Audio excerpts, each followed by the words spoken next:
calcification of melanin in the European, you have a calcification at the pineal gland. Okay, I'm not going to get into that.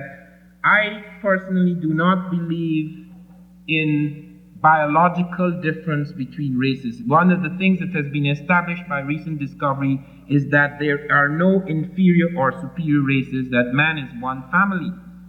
There is no question, however, because of history, that we cannot see man simply as one family, since we are a member of that family that has been oppressed for centuries. We cannot look lightly and casually on this matter and make an idealistic or idyllic statement saying all men are one. This is true in a biological sense.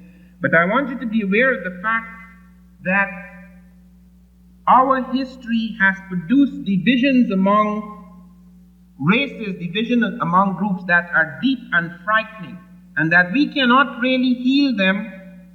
We cannot really come to a balance, a true balance, until we begin to understand everyone, not just blacks, until we, the human race, begins to understand the nature of that history, to have a different vision of that history, so that the kind of contempt which has excluded us, the kind of contempt which discriminates now against us, the kind of contempt which has reduced the status and stature of our people, vanishes. Until that happens, we have to take a militant stance on all these matters.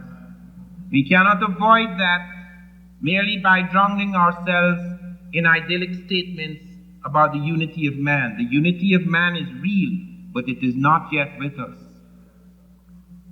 It is important to understand that even if it were true what Press Weldon said, or Dr. King, or whoever, that you do have certain advantages of melanin in one state, you would have a balancing occurring. A mutation may initially be damaging or maybe a disadvantage, but then it becomes a stabilizing force, so that you can't speak of races being inferior.